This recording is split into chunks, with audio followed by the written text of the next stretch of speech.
तो नमस्कार।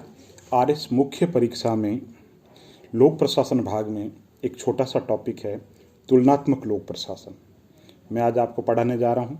आप फिर घर पे पढ़ना, आपको पूरा का पूरा आज याद हो जाएगा, दोबारा पढ़ने की जरूरत नहीं पड़ेगी। तो सबसे पहले तो दोस्तों मैं पृष्ठभूमि में जाता हूँ कि तुलनात्मक लोक प्रशासन का उद्भव क्यों हुआ। दोस्तों आपको पता है व्यवहारवाद की नींव रखी गई और व्यवहारवादी जो विचारक थे ना, उन्होंने कहा कि लोक प्रशासन में सार्वभौमिकता तब तक नहीं आ सकती जब तक कि उसको विज्ञान नहीं बनाया जाए, और विज्ञान कब तक नहीं बनेगा जब तक उसमें तुलनात्मकता की बात नहीं आएगी। यानी कि कहने का मतलब ये कहा गया, रॉबर्ट डाहल जैसे विचारक ने कहा कि जब तक लोक प्रशासन को तुलनात्मक नहीं बनाया जाएगा तब तक लोक प्रशासन के वैज्ञानिक होने का दावा बेकार होगा। तो व्यवहारवाद की इस पृष्ठभूमि ने तुलनात्मक लोक प्रशासन को बढ़ावा दिया। बाद में दोस्तों आपको पता होगा दूसरे विश्व युद्ध के बाद में सारी दुनिया के एशियन और अफ्रीकन कंट्री आज़ाद हो गए थे और दुनिया दो खेमों में बंट गई थी, पूंजीवाद की और साम्यवाद की। तो पूंजीवाद चाहते थे हमारी विचारधारा का प्रचार प्रसार हो, साम्यवादी विचारधारा के लोग चाहते थे हमारी विचारधारा का प्रचार और प्रसार हो। तो उन्होंने विकासशील देशों को सहायता देनी शुरू की, किस लिए कि अपनी विचारधारा के प्रचार और प्रसार के लिए। और अमेरिका ने एक फोर्ड फाउंडेशन की स्थापना की थी। किसकी? फोर्ड फाउंडेशन की स्थापना की थी, जिन्होंने दुनिया के अंदर, दुनिया में जो देश है, अधिकांश देश है, उनको प्रशासनिक व्यवस्था में है ना परिवर्तन हेतु, प्रशासनिक सुधार हेतु विभिन्न कारणों से उसने आर्थिक सहायता देनी शुरू की। तो फोर्ड फाउंडेशन है, वो भी एक कारण था। फिर क्या हुआ, 1960 में तुलनात्मक लोक प्रशासन दल बना, CAG, comparative administrative group, America के अंदर बना। तो इन सब परिस्थितियों के अंतर्गत तुलनात्मक लोक प्रशासन का उदय हुआ।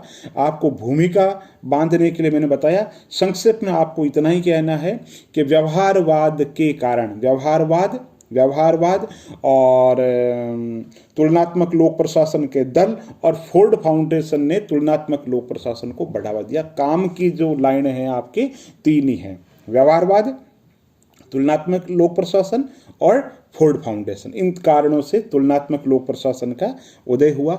अब तुलनात्मक प्रशासन है क्या दोस्तों, मैं बड़ा चैप्टर इसलिए करता हूं ताकि आप समझ सके और बाद में शॉर्ट में आपको बता देता हूं कि ये चीज काम की है। अब हम कहते हैं कि साहब तुलनात्मक लोक प्रशासन जो है ना, है क्या।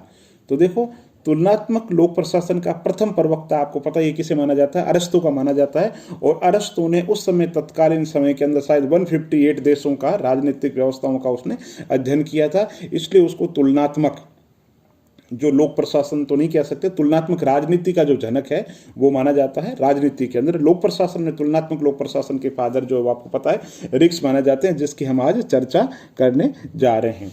तो तुलनात्मक लोक प्रशासन क्या है, दो या दो से अधिक देशों की जो प्रशासनिक व्यवस्था है उसका जो अध्ययन है, और व्यापक रूप से अध्ययन है, वहाँ की प्रशासनिक व्यवस्था की संरचना, उसकी प्रक्रिया, वहाँ की व्यवस्थाएं, उनके कार्य, उनका समग्र जो अध्ययन किया जाता है वो तुलनात्मक लोक प्रशासन है। तो रिक्स ने क्या कहा, रिक्स ने कहा, एक शब्द दिया था रिक्स ने कि तुलनात्मक लोक प्रशासन वो है जो इंडियोग्राफिक से नोमेथेटिक, बाद में मैं इनका अर्थ भी बताऊंगा, उसने कहा था इंडियोग्राफिक से नोमेथेटिक, आदर्श से अनुभव की ओर और गैर पारिस्थितिकी से पारिस्थितिकी की ओर, तीनों वर्ड का अर्थ बताता हूं। इंडियोग्राफिक के अंदर क्या होता है दोस्तों, एक संस्था विशेष का अध्ययन किया जाता है, संस्था विशेष का अध्ययन किया जाता है। जबकि आपको पता होगा व्यवहारवाद और विज्ञान क्या कहता है, वो कहते हैं जनरलाइज करो, चीजों को सामान्यीकरण करो। विज्ञान जनरलाइजेशन की बात करता है। तो नोमेथेटिक का मतलब होता है सिद्धांत प्रारूप, सिद्धांत निर्माण, जनरलाइजेशन। तो किसी व्यक्ति या संस्था विशेष की अध्ययन करने के बजाय सामान्य अध्ययन करो। तो रिक्स ने क्या कहा, इंडियोग्राफिक से नोमेथेटिक, यानी संस्था विशेष से सिद्धांत निर्माण की ओर, है ना, इंडियोग्राफिक से नोमेथेटिक, आदर्श से अनुभव की ओर। लोक प्रशासन के पहले जितने भी विचारक थे वो क्या होना चाहिए पे जोर देते थे। व्यवहारवादियों ने क्या कहा कि नहीं, क्या है। तो व्यवहारवाद से प्रभावित तुलनात्मक लोक प्रशासन है, तो उन्होंने भी यही बात किया, आदर्श क्या होना चाहिए की बजाय क्या है पे जोर दो। तो इंडियोग्राफिक से नोमेथेटिक, आदर्श क्या होना चाहिए की बजाय है, यानी कि आदर्श से अनुभव की ओर। तीसरा गैर पारिस्थितिकी से पारिस्थितिकी की ओर।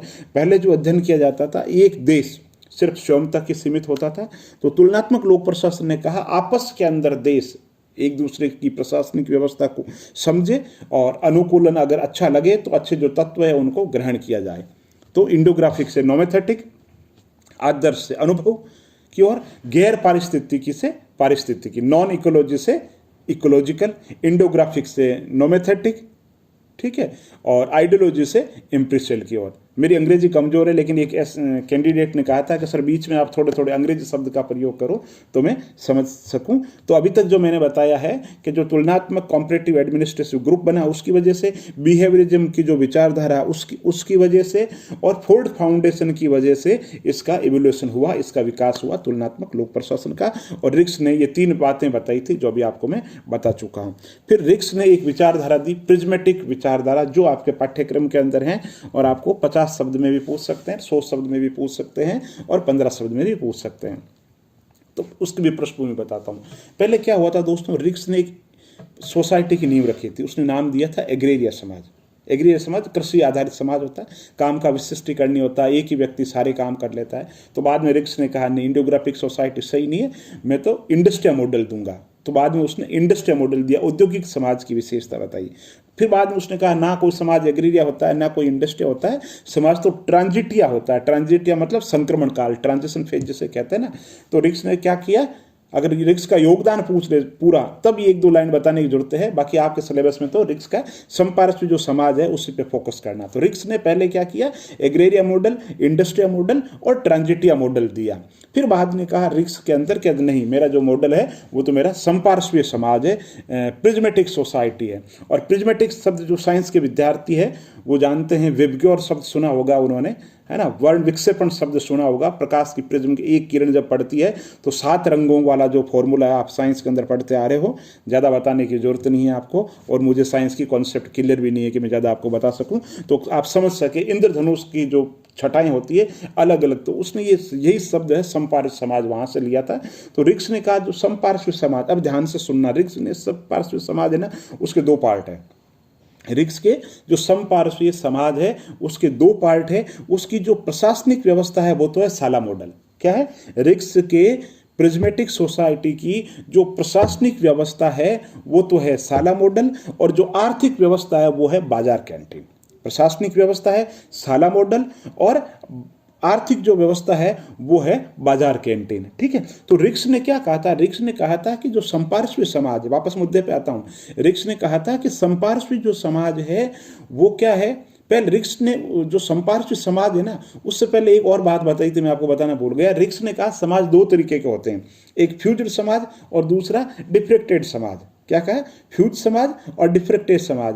फ्यूज के अंदर आप याद रखो, बिल्कुल हम कहते हैं दिमाग फ्यूज हो गए, मतलब विकासशील देशों से आप याद रख सकते हैं फ्यूज, और है ना फ्यूज्ड। और दूसरा डिफ्रेक्टेड के अंदर आप विकसित देशों को याद रख सकते हैं, और लिखने में आसानी रहेगी अगर आपसे फ्यूज्ड पूछे डिफ्रेक्टेड पूछे। तो फ्यूज्ड के अंदर विकासशील देशों को याद रखना है कि प्रशासनिक जो व्यवस्था है वो एक्टिव नहीं है, विदेशी जो चीज़ें हैं उनका प्रभाव है, एक ही व्यक्ति बहुत सारे काम करते हैं, काम का बंटवारा नहीं है फ्यूज सोसाइटी। जबकि डिफ्रेक्टेड के अंतर्गत काम का बहुत ज़्यादा बंटवारा है, शासन की व्यवस्था उनकी खुद की मौलिक देन है, साक्षरता का प्रचार प्रसार बहुत ज़्यादा है। खैर इतना नहीं बताना है, मैंने समझाने के लिए बता रहा हूँ। मैंने इतना ये रिक्स का जो संपार्श्वीय समाज है उसमें उसने कहा कि ना तो कोई समाज पूर्ण रूप से फ्यूज होता है ना पूर्ण रूप से डिफ्रेक्टेड होता है ना। हिंदी में नाम है संयोजित और एक विवर्तित, है ना, नाम है, आपको इंग्लिश याद रखना है, फ्यूज्ड और डिफ्रेक्टेड। तो रिक्स ने कहा कि संपार्श्वीय जो समाज है ना तो फ्यूज्ड होता है ना फिर डिफ्रेक्टेड होता है, बल्कि दोनों के बीच की जो कड़ी है वो संपार्श्वीय समाज होता है। और संपार्श्वीय समाज का मैंने बताया कि प्रशासनिक व्यवस्था के लिए साला कहते हैं, आर्थिक व्यवस्था के लिए बाजार कैंटीन कहते हैं। साला मॉडल, जो साला शब्द है वो स्पेनिश भाषा का शब्द है। साला मॉडल स्पेनिश भाषा का शब्द है जिसका अर्थ होता है सरकारी कार्यालय या सरकारी ब्यूरो। ठीक है, अब उसने क्या कहा, साला मॉडल की वो सारी विशेषताएं जो आप अच्छे तरीके से जानते हो, विकासशील देश के अंतर्गत विकासशील देशों की जो प्रशासनिक व्यवस्था की विशेषताएं होती है, भ्रष्टाचार हो सकता है, अकार्य कुशलता होता है, नियमों में शिथिलता होती है, कथनी और करनी के अंदर भेद होता है। उससे पहले मैं आपको रिक्स ने जो संपार्श्वीय समाज की 3 विशेषताएं बताई वो बता देता हूँ। एक उसने कहा था विजातीयता, हेट्रोजेनिस नाम इंग्लिश के अंतर्गत, ठीक है, विजातीयता। दूसरा बताया औपचारिकता का मतलब फॉर्मलिज्म, ठीक है। तीसरा उसने बताया अतिराव, ओवरलैपिंग। अब मैं तीनों को बताता हूँ कैसे।